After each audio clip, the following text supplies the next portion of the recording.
तो कहानी की शुरुआत होती है और हमें दिखाया जाता है कि एक औरत अपने पति से कुछ बातें कर रही होती है। यहाँ पर उसका हस्बैंड उसे बताता है कि वो अपनी जॉब को लेकर बहुत ज्यादा परेशान है। यहाँ पर वो बताता है कि उसके कुछ दोस्त और कंपनी के लोग मिलकर उसे धोखा देकर उससे एक प्रोजेक्ट छीन लिए हैं, जिसकी वजह से उसका बहुत बड़ा लॉस हो चुका है। और इतना कहकर वो अपनी जॉब के लिए फिर से निकल जाता है और फिर अपने ऑफिस के केबिन में जाकर सुसाइड करने की कोशिश करता है। अब जब ये बात उसकी वाइफ को पता चलती है तो वो कंपनी के सीधा ऑफिस में जाकर उन लोगों से बातें करती है और यहाँ इन लोगों से आकर अपने हस्बैंड के बारे में पूछती है, जहाँ पर उसे पता चलता है कि उसका हस्बैंड मर चुका है और उसकी मौत का जिम्मेदार उसके ऑफिस का ही एक आदमी है, जिसने उसके हस्बैंड का प्रोजेक्ट उससे छीन लिया था। अब इसके बाद हम देखते हैं कि वो अपने हस्बैंड के केबिन में जाती है, जो अब दूसरे आदमी का हो चुका था, जिसने उसके हस्बैंड को धोखा दिया था। और वहां पहुंचने के बाद उसके ढूंढने पर वहां उसके बहुत सारे डॉक्यूमेंट्स मिलते हैं और उसमें से अपने हस्बैंड के कुछ डिटेल्स भी निकालती है, जहां पर उसे पता चलता है कि जिस आदमी ने उसके हस्बैंड की जॉब छीनी थी उसके घर पर उसकी एक पत्नी और उसका बेटा रहते हैं और उन्हें एक कोचिंग टीचर की जरूरत भी है। अब इस बात का फायदा उठाते हुए वह औरत उसके घर पर पहुंच जाती है और उसके पास एक फर्जी अपॉइंटमेंट लेटर भी होता है और अब वो कोचिंग देने के लिए उनके घर पर रेडी थी और अब से वो उन्हीं के घर पर रहने लगती है। अब हम देखते हैं कि ये औरत डेविड के घर पे पहुंचकर उसके बेटे को पढ़ाई कराने का काम शुरू कर देती है और यहाँ पर वो अपने कातिल अदावत से उसके लड़के के अरमान जगाती है, जिसे देखने के बाद उस लड़के का माहौल बिगड़ने लगता है,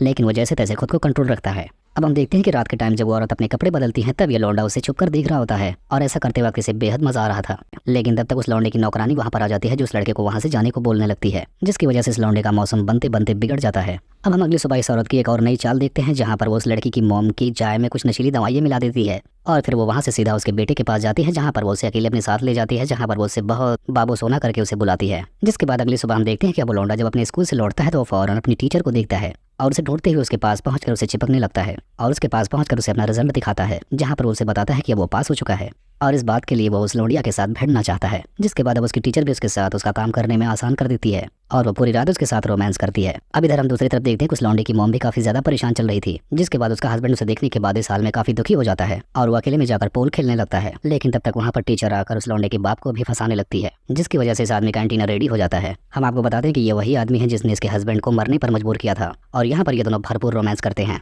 लेकिन इनका ऐसा कार्यक्रम होते हुए इनका बेटा बाहर से इसे देख लेता है, जिसके बाद वो अपने टीचर से काफी ज्यादा नाराज हो जाता है। अब अगली सुबह में फिर से दिखाया जाता है कि वो टीचर उस लौंडे की मॉम की चाय में फिर से नशीली दवाइयाँ मिलाती है, जिसके बाद वो फौरन उसके लौंडे के रूम में घुस जाती है। यहाँ अगर वो कहते हैं कि मुझे पता है तुम मुझसे काफी ज्यादा नाराज हो, लेकिन इसमें मेरी कोई गलती नहीं है क्योंकि तुम्हारे पिता ने ही मुझे ऐसा करने पर मजबूर किया। अब ये सुनने के बाद ये लौंडा मान जाता है और इधर इसका हथियार भी दूसरे राउंड के लिए तैयार हो जाता है, जिसके बाद अब ये दोनों फिर से रात भर के लिए शुरू होने वाले थे। अब अगली सुबह में दिखाया जाता है कि इस लौंडे की मॉम की तबीयत और भी ज्यादा खराब हो चुकी थी और इसकी टीचर उसे फिर से सुबह सुबह नशीली वाली चाय की दवा देने आई है। लेकिन अब की बार वो जैसे ही चाय पीती है उसे कुछ ना कुछ समझ में आ जाता है कि उसके चाय में जरूर कुछ मिलाया गया है। अब इसी रात में हमें दिखाया जाता है कि वो टीचर उस लौंडे की मॉम को मारने के लिए घर के सारे लाइट्स को ऑफ कर देती है, जिसे देखने के बाद वो औरत बहुत डर जाती है। तभी उसका हस्बैंड भी उसके पास आ जाता है और अब वो सारी बातें अपने पति को बताती है, लेकिन उसका हस्बैंड उसकी बातों पर यकीन नहीं करता क्योंकि वो नशीली दवा की वजह से काफी नशे में रहती है। अब अगली सुबह हम देखते हैं कि वो टीचर फिर से उसकी मॉम को मारने की कोशिश करती है और यहाँ पर इन दोनों में काफी तेज भिड़ंत हो जाती है। अब इधर हमें उस लौंडे के बाप को दिखाया जाता है जिसने अपने साथी को धोखा देकर उसकी ऑफिस को हड़प लिया था। यहाँ पर उसे केबिन में अपने दोस्त की एक फोटो दिखाई जाती है,